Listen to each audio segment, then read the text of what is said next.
Porque la vida en rosa no es real. Bienvenidas a La Vida en Violeta, una propuesta de cambio. La Vida en Violeta, para construir empoderamiento de mujeres y niñas. Una sociedad más justa y segura para todas y todos.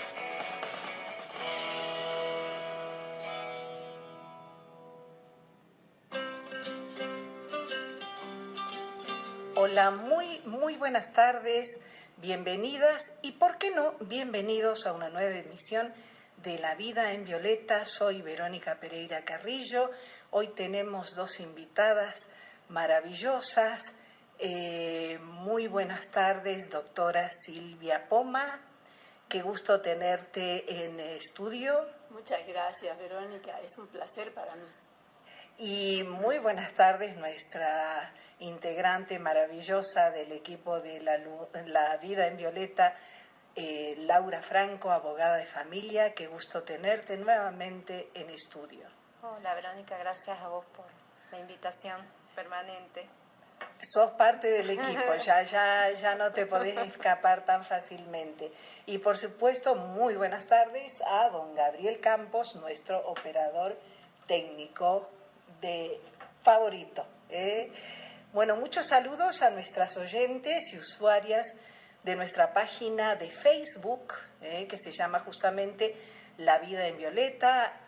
Ustedes saben que cada emisión de La Vida en Violeta merece una página del evento mismo donde se publica información sobre el tema que vamos a abordar en cada una de las emisiones. Así que si quieren ver más sobre este tema o sobre temas anteriores, vayan a La Vida en Violeta, vayan a eventos y ahí pueden ver en la parte de discusión o de debate toda la información. Publicamos información mundial, nacional y local, por supuesto. Bienvenidos son los comentarios y opiniones que quieran compartirnos en esta página de Facebook. Un saludo muy grande a una oyente muy querida, Silvia Teresa López, que nos dice: el programa estuvo excelente por el programa anterior, La Vida en Violeta, las explicaciones e informes fueron claros, precisos, el audio estuvo perfecto, en otro momento se presentarán, como dices, otras opciones. Estamos hablando del programa pasado, que el tema era prostitución y trata de personas.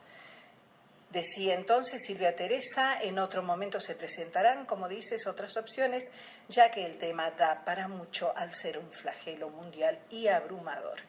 Infinitos abrazos. Mil gracias, Silvia. Un abrazo grande para vos. Y desde Irlanda nos escribe Marisabel Burgos Fonseca y dice sobre la emisión sobre el SAP, el síndrome de alienación parental. Dice: muchas gracias por tratar el SAP en su prestigioso programa. Cuando los tribunales dudan de las palabras de las víctimas o, lo que es peor, obligan a las mismas a terapias de revinculación con sus perpetradores, están legitimando este falso instrumento. Un fuerte abrazo. Mil gracias, Marisabel, un gran abrazo para vos. Ana Laura Carvajal de la Fuente también nos dice un gran abrazo. Y Beatriz Isabel Chabela Alurralde nos dice: excelente los conceptos de la doctora. Esto es para vos, Laura. Muy interesante y muy lindo el programa. Un abrazo grande, gracias por tus palabras, Beatriz Isabel. Bueno, la emisión de hoy vamos a tener nuestra dosis de buenas noticias y el abordaje general sobre mujeres y medicina alternativa. Luego tendremos la entrevista a la doctora Silvia Poma, que es médica homeópata y acupunturista. Ya vamos a hablar más extensamente de su dilatada trayectoria académica y, por supuesto, en práctica clínica. Y luego Laura Franco, abogada y asesora legal de La Vida en Violeta, quien generosamente nos brinda su tiempo y consejo, nos hablará sobre ley contra el acoso callejero. Una cortinita y volvemos. Y decíamos, estamos en La Vida en Violeta. Empezamos con buenas noticias. Bueno, hoy es el Día Mundial del Libro. Sabían, ¿no es cierto? Lo hemos comentado antes en estudio.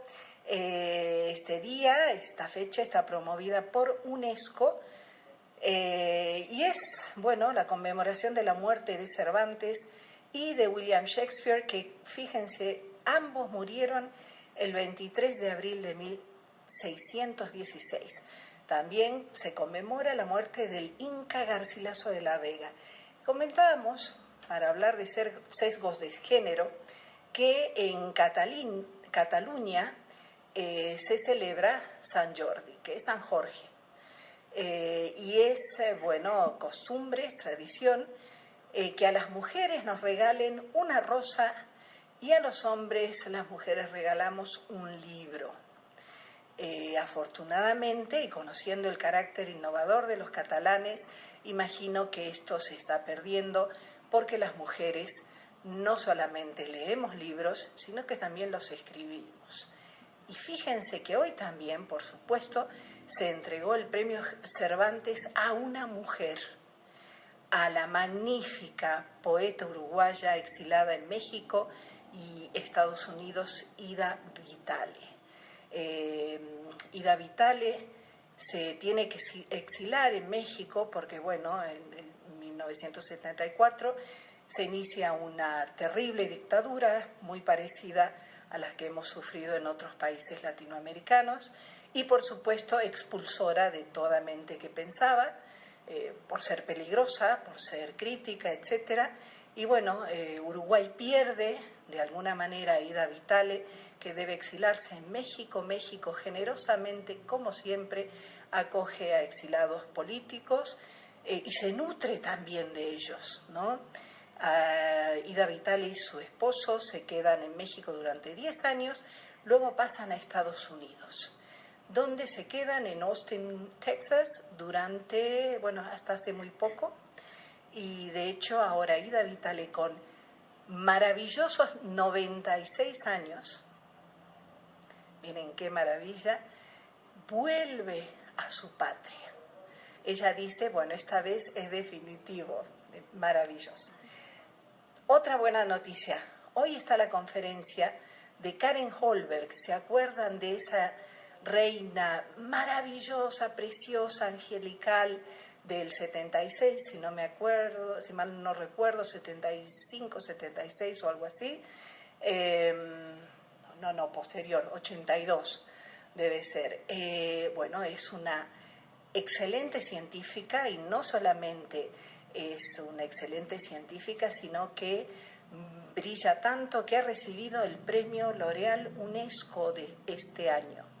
Hoy hablará a las 18 horas en el Colegio de Ingenieros Belgrano 969, el primer piso, sobre el tema ¿ciencia para qué?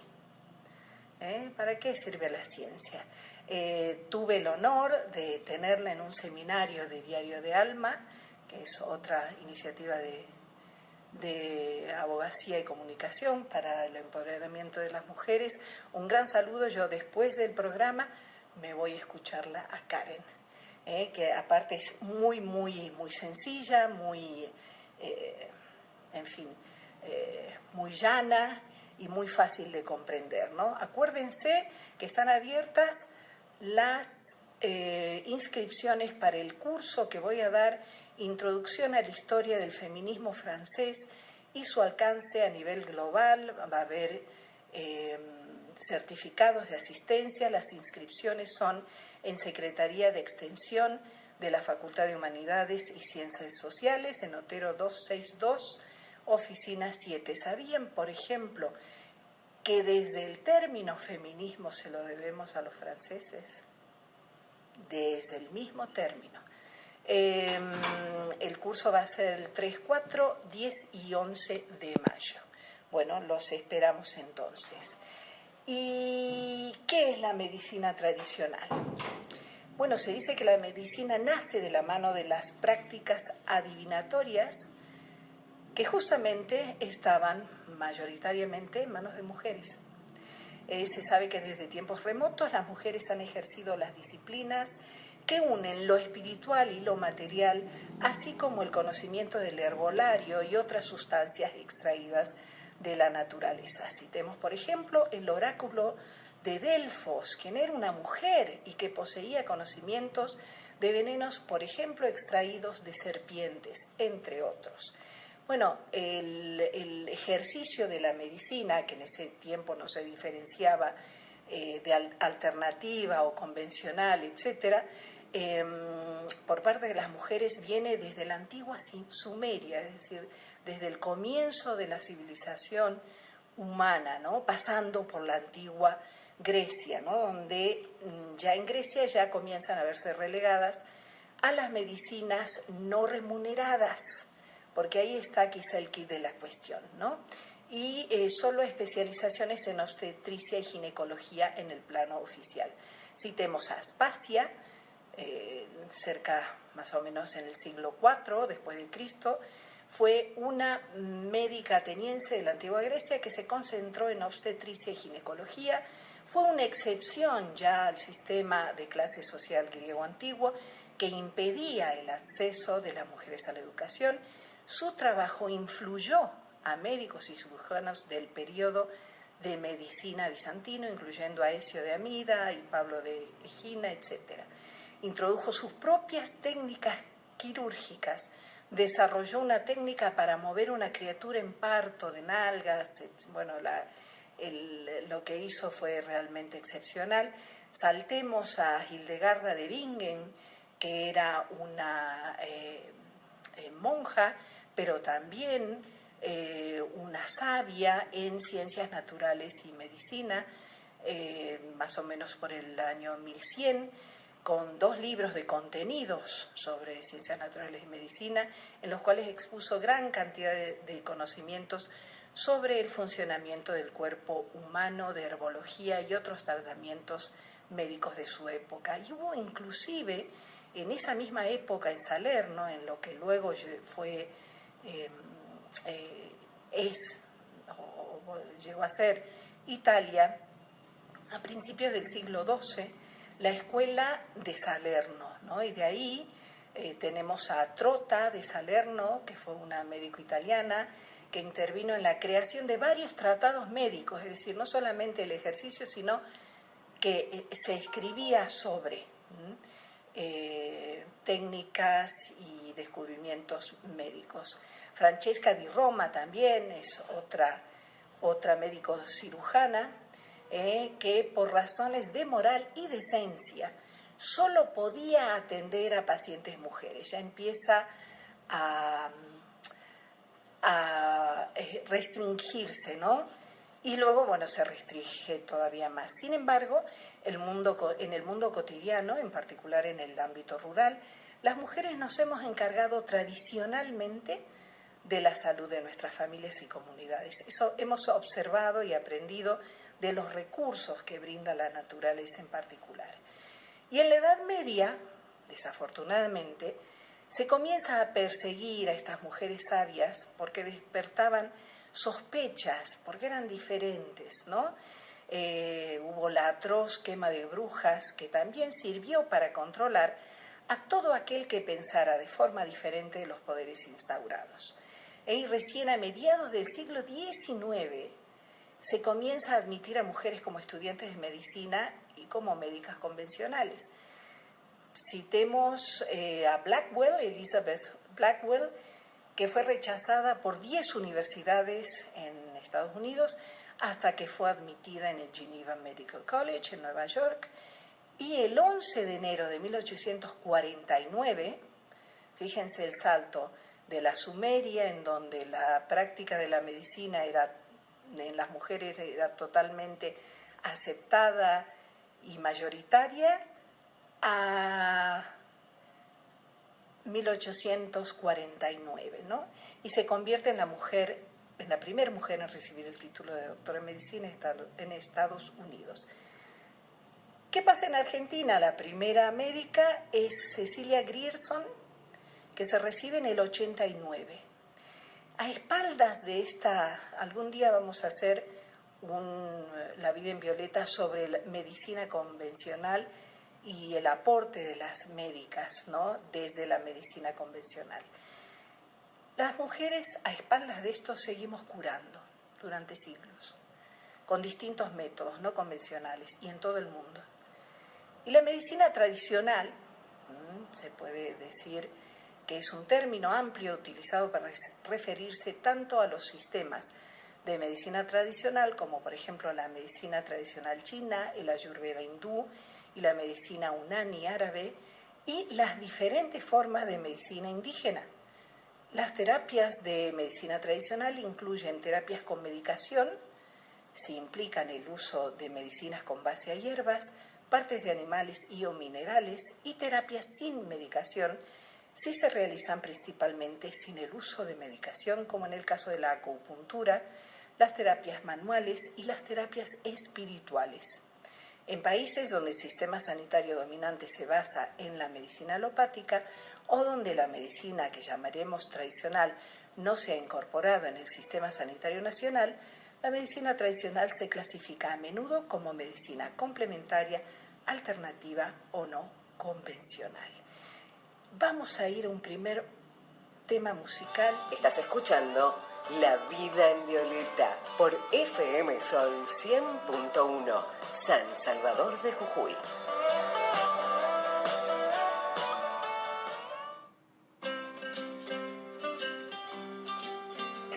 Volvemos con La Vida en Violeta y estamos hablando sobre mujeres y medicina alternativa. Vamos a centrarnos un poco en acupuntura y antes que la gente piense, bueno, esto es brujería, esto no tiene ninguna base científica, quiero decirles que la acupuntura ha sido introducida en la Universidad Complutense de Madrid en el 96, hay un máster en acupuntura en la Universidad de Barcelona, en la Universidad de la Sorbonne en París está desde el 82, es una disciplina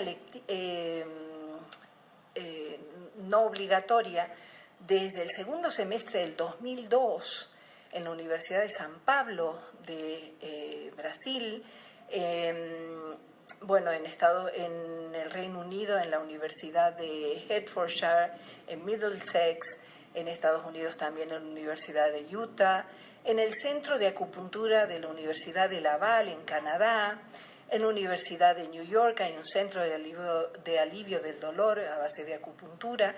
En la Universidad de Harvard también hay un centro de salud y bienestar que ofrece consultas de acupuntura. En la Universidad de Stanford hay un programa de investigación médica que hay inclusive, bueno, hay un estudio muy famoso sobre el uso de acupuntura durante las cirugías.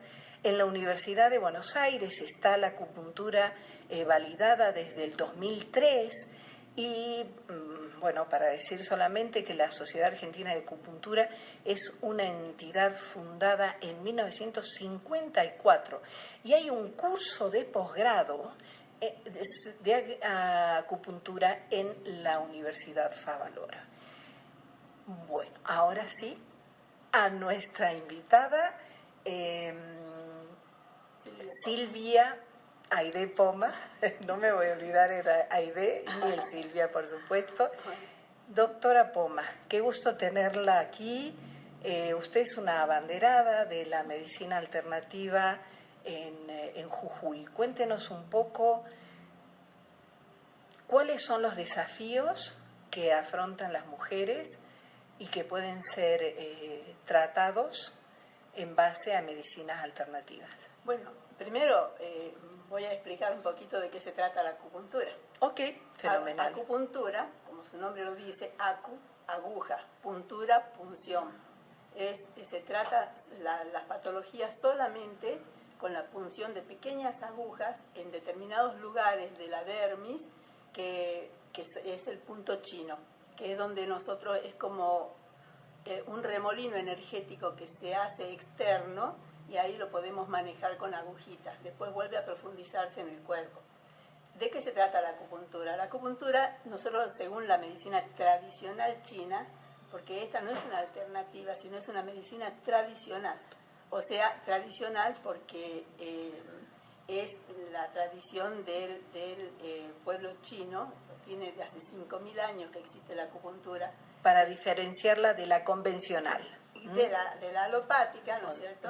Las medicinas tradicionales pueden ser la china, o pueden ser hindú, pueden ser la india de acá, la incaica, pero la que surgió en el mundo es la china, que es la acupuntura. En realidad es acupuntura y moxibustión. Moxibustión es aportar calor en ciertos puntos también chinos donde aportamos energía yang. Lo que quería explicar es que hay dos tipos de energía dentro del cuerpo, la yin y la yang. Ahí en medicina tradicional china no se pone nombre a las enfermedades, porque de nada sirve el nombre. Lo que se hace es equilibrar las energías. Para ellos todo es equilibrio, ¿no es cierto?, en lo chino. La salud es el equilibrio entre el yin y el yang.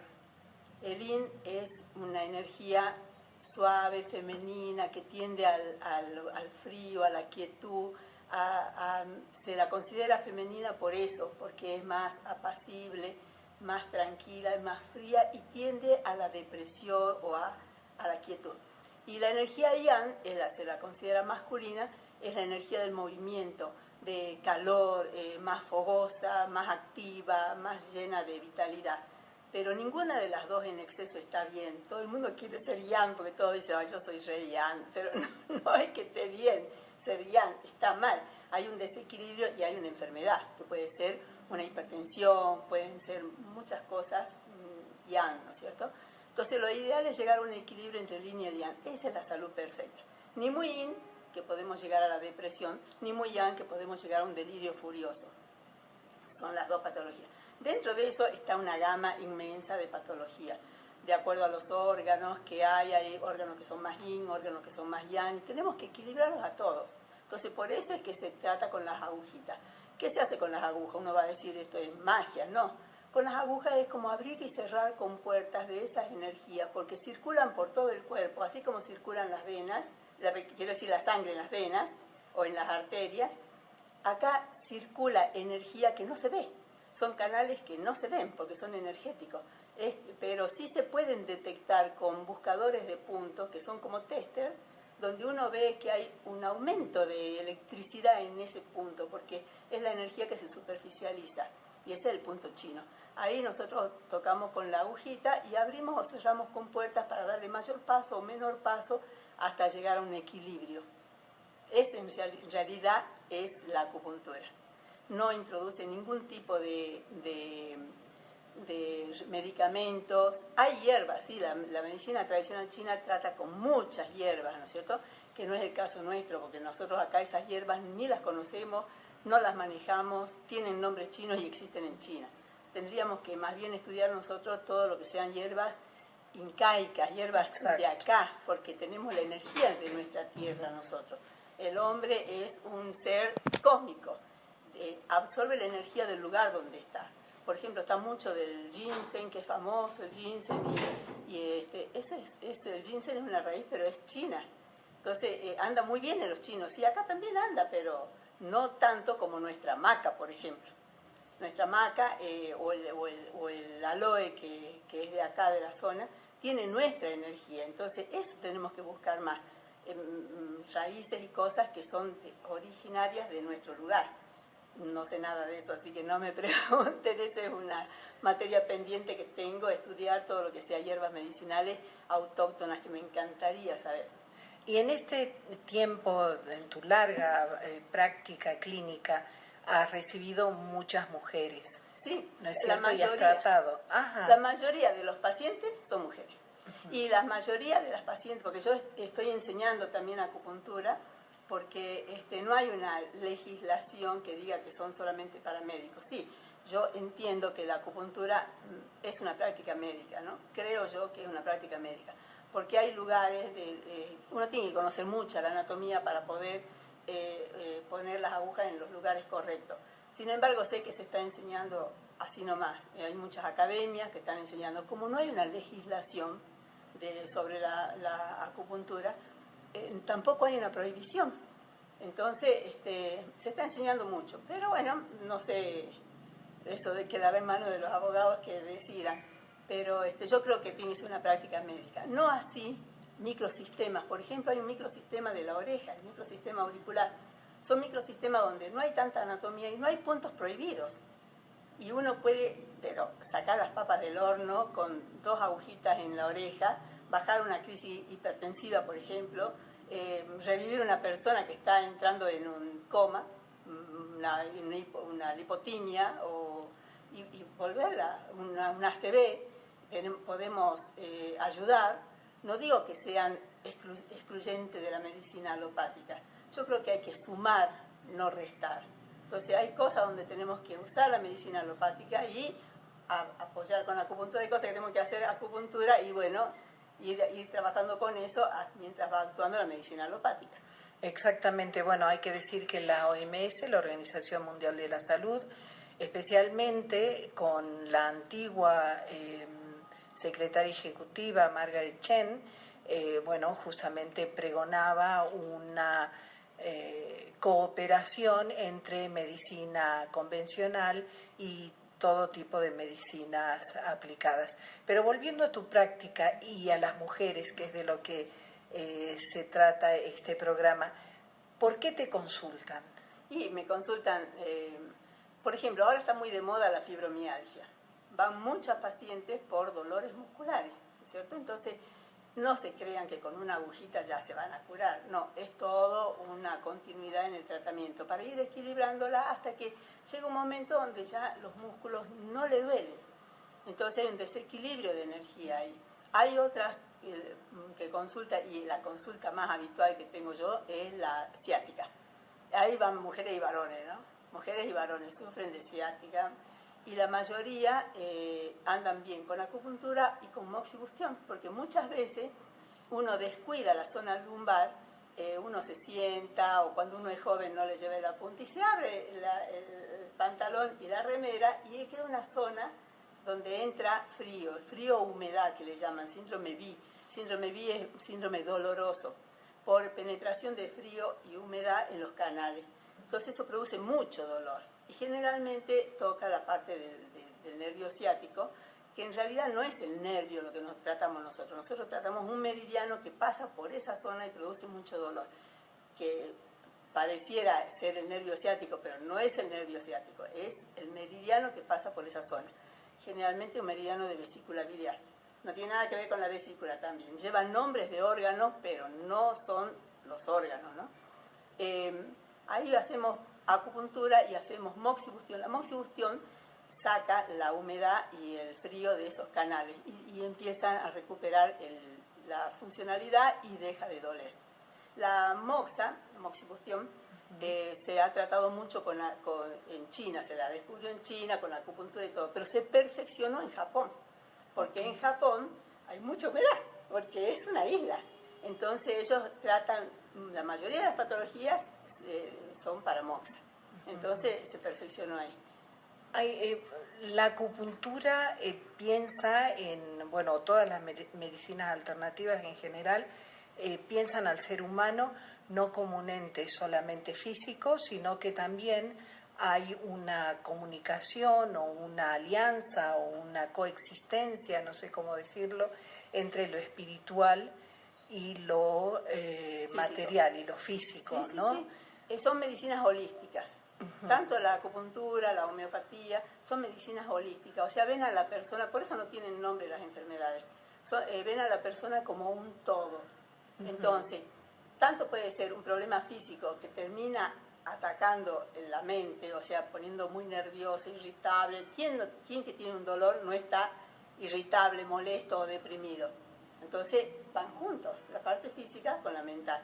Entonces, por ejemplo, las violencias que sufren las mujeres, por ¿no? Por supuesto. Evidentemente es el trastorno por mortificación con indignación, porque la mayoría de las mujeres se callan, lo tragan, no lo tienen adentro y las enferma, porque no pueden lograr una salida a ese maltrato, por ejemplo. Un maltrato, siempre se ha dicho, sobre eso más que nada en homeopatía se dice, ¿no es cierto?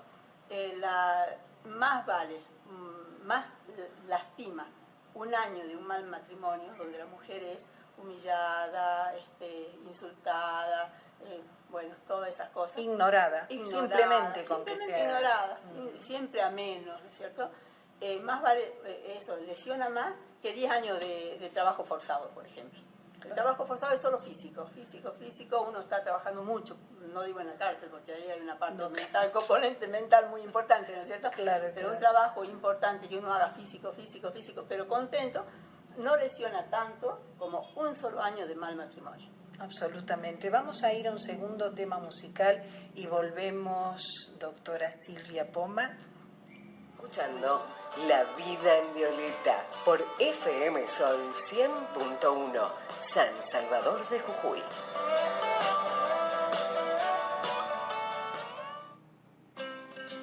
Seguimos con La Vida en Violeta y escuchábamos Manos de Mujeres de Marta Gómez por Martirio Andrea Echeverrea y Anat Cohen. Y el primer tema musical era Bruja, interpretado por La Perla.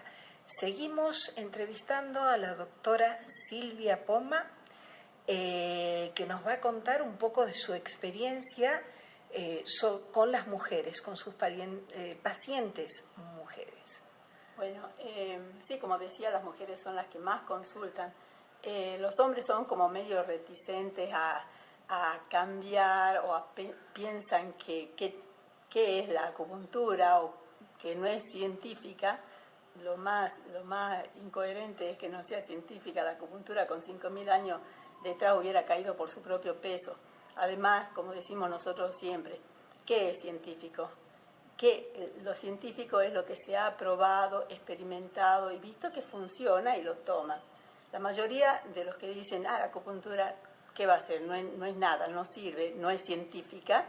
Lo primero que tienen que hacer para ser ellos científicos es estudiarla, probarla y ver que sí funciona. Y si ven que no funciona, bueno, déjenla, pero van a ver que sí funciona. Eso es ser científico.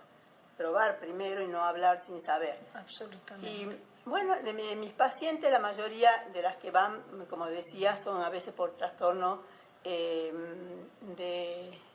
no diría depresión, pero ansiedad, porque generalmente es esa falta de valoración en la casa, en la familia o en el trabajo, que ahora estamos viendo muy común eso, en el trabajo, un jefe que la tiene mal, que la persigue, bueno, eso le hace mal, no pueden dejar el trabajo. Bueno, y van al consultorio porque están deprimidas.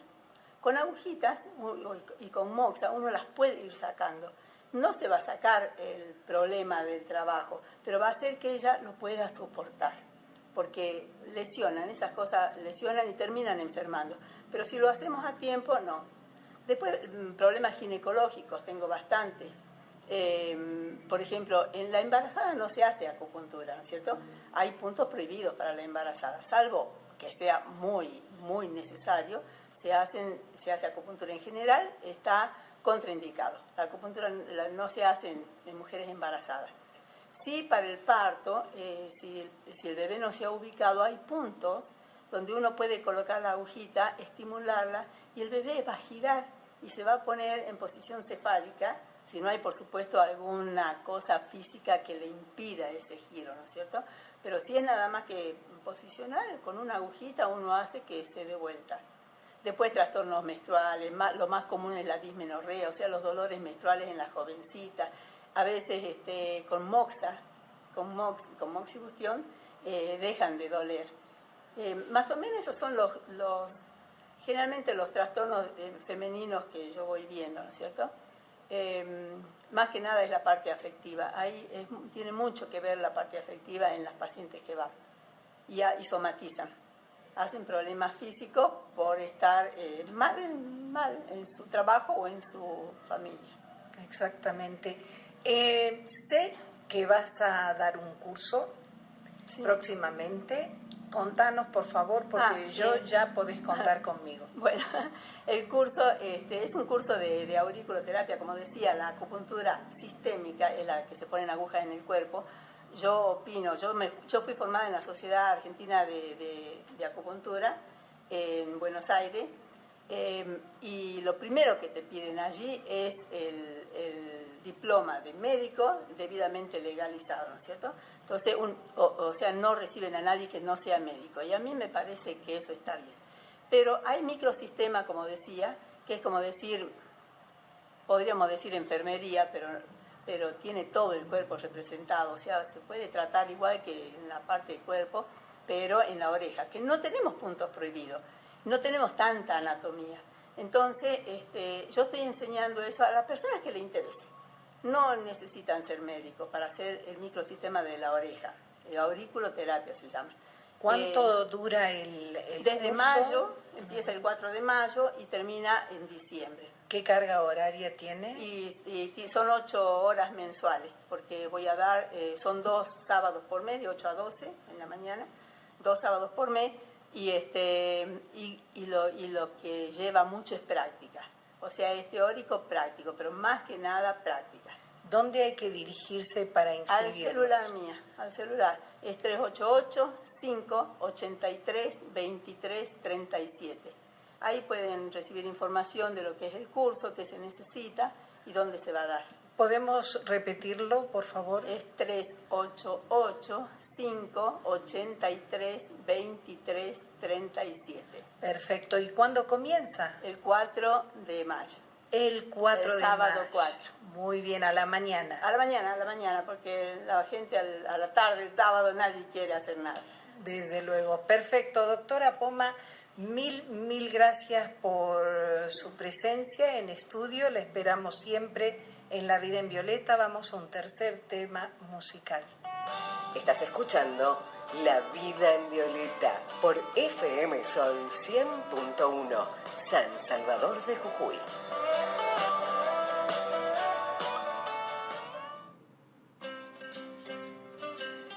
Volvemos con La Vida en Violeta y estuvimos escuchando Hail Holy Queen de Whoopi Goldberg, bueno, el coro de monjas, tan divertido y a la vez tan profundo y tan inspirador, ¿por qué no? Bien, en este segmento vamos a escuchar a Laura Franco, nuestra querida abogada de familia, que nos va a hablar sobre un tema, sobre una excelente noticia, y es que en Argentina se ha aprobado la ley contra el acoso callejero, así que vamos a andar más tranquilas, especialmente las jóvenes y lindas, o de cualquier edad, porque esto no discrimina, y cada vez van a andar más tranquilas y más seguras nuestras jóvenes, las mujeres argentinas. Eso es una excelente noticia. Laura, qué gusto tenerte nuevamente. Contanos, por favor. Sí, Verónica, el 16 de abril, o sea, la semana pasada, la Cámara de Senadores sancionó el proyecto que ya tenía media sanción, un proyecto presentado por la diputada nacional Mandato Cumplido, Diana Conti, que penaliza o establece como algo ilícito el acoso callejero o los mal denominados piropos.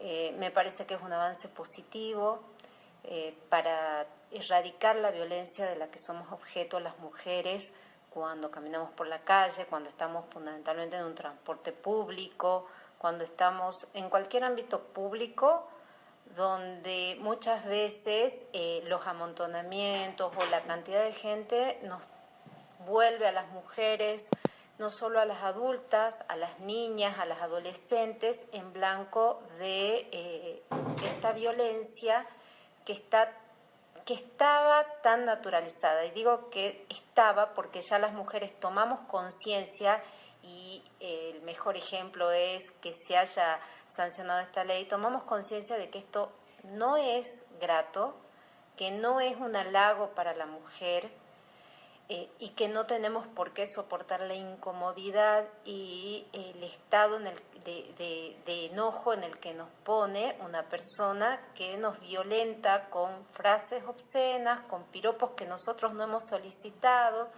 que no hemos querido, que no hemos provocado bajo ningún punto de vista, y que está muchas veces en la mirada de los hombres naturalizado como algo halagador. Bajo ningún punto de vista es halagador, y creo que han sido muchas las mujeres que han levantado la voz respecto a esto, y como el derecho tiene que ir acompañando los cambios sociales que se van produciendo, el 16 de abril se sancionó esta ley que establece 3 cosas, básicamente. En primer lugar, establece una modificación a la ley 26.485, que es la Ley de Protección Integral para prevenir, sancionar y erradicar la violencia contra las mujeres en los ámbitos en que se desarrollen sus relaciones interpersonales. ¿Qué establece esta modificación?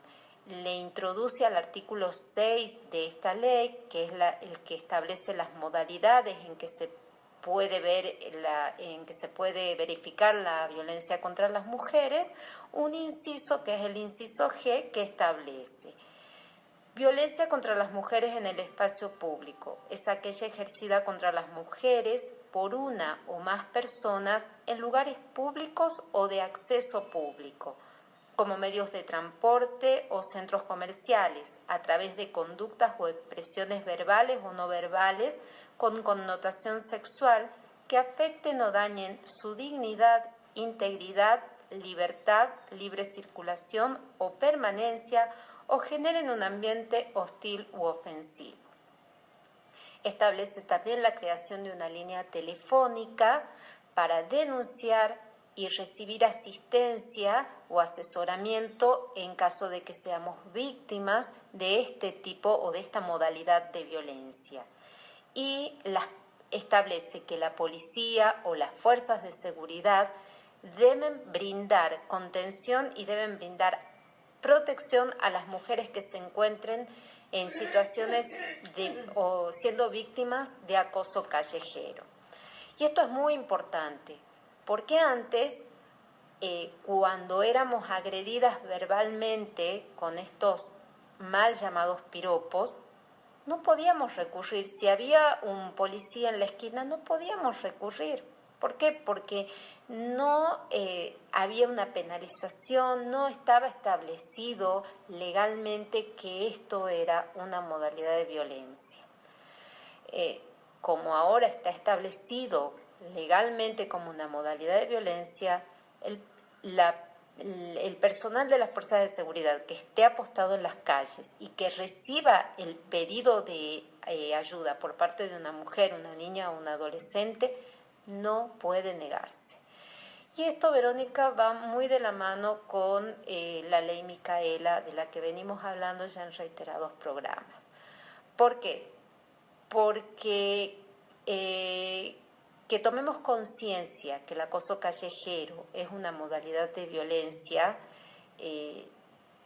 puedo saber lo que dice la ley, pero requiere de mucha educación, entender y con perspectiva de género qué significa y cómo debo actuar ante situaciones de acoso callejero. Entonces es importante y en ese sentido es muy positiva la ley, porque junto con otras leyes que van saliendo, creo que van contribuyendo para que esta deconstrucción de la que tanto se habla no sea meramente teórico. Creo que va a llegar un momento, y estamos atravesando ese momento histórico, en el que realmente no solo conozcamos la ley, sino que tomemos conciencia y en consecuencia actuemos como la ley prevé. ¿Sí? Los hombres actúen con el respeto que le deben a una mujer, a una niña, a un adolescente, entendiendo que esto es una modalidad de violencia. En ese la sentido, regla de oro sería: si nadie pide la opinión, te callas. exactamente, Punto. exactamente. Una mujer no tiene por qué ser obligada, a recibir un comentario. No estamos obligadas, si no conocemos a esa persona, a responder a un saludo cuando tiene una connotación de acoso y cuando tiene una connotación sexual, ¿sí? La ley define cómo está dada la modalidad y en ese sentido es muy clarita. Pero más allá de lo que dice la ley, las mujeres internamente sentimos la incomodidad que nos genera cuando la intencionalidad del otro, del hombre que emite ese comentario o que nos roza en un transporte público, tiene otra finalidad y una finalidad que está exclusivamente en su cabeza y en su sentir a la mujer como un objeto de su propiedad.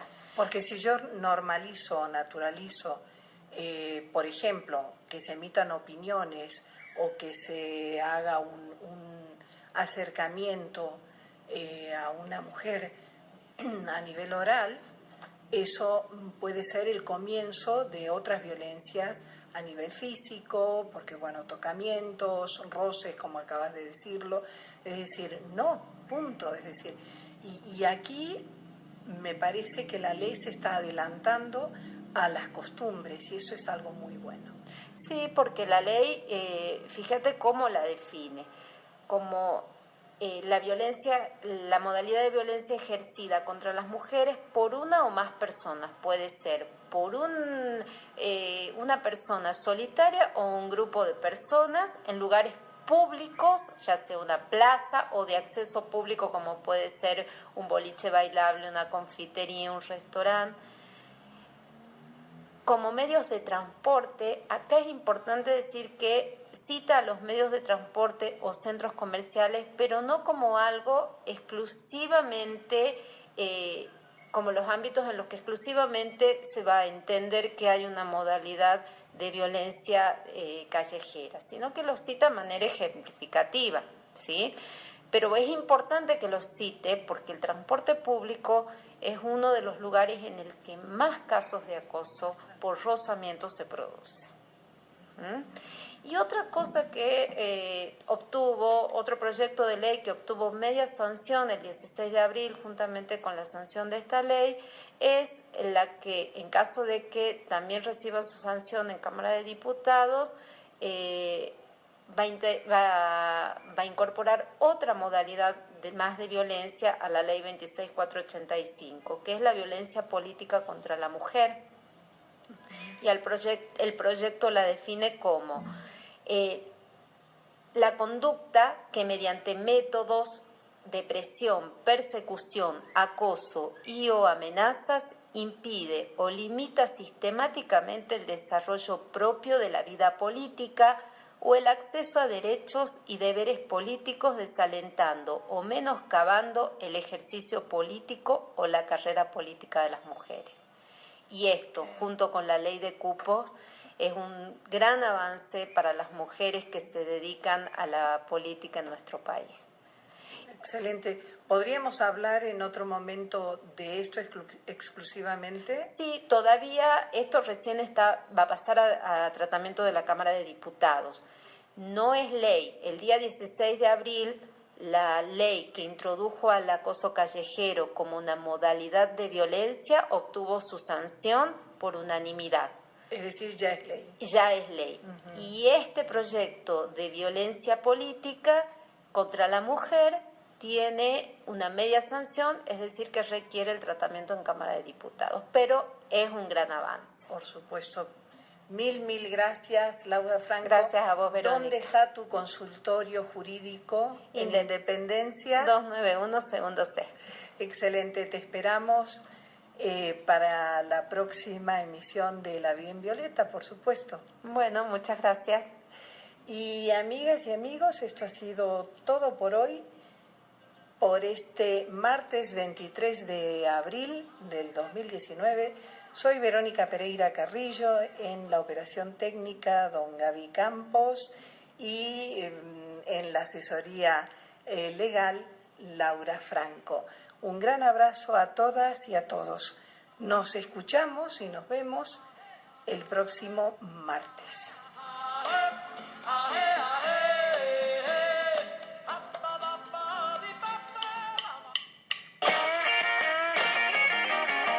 Esto fue La Vida en Violeta, Una propuesta de nuevos enfoques, iniciativas y empoderamiento.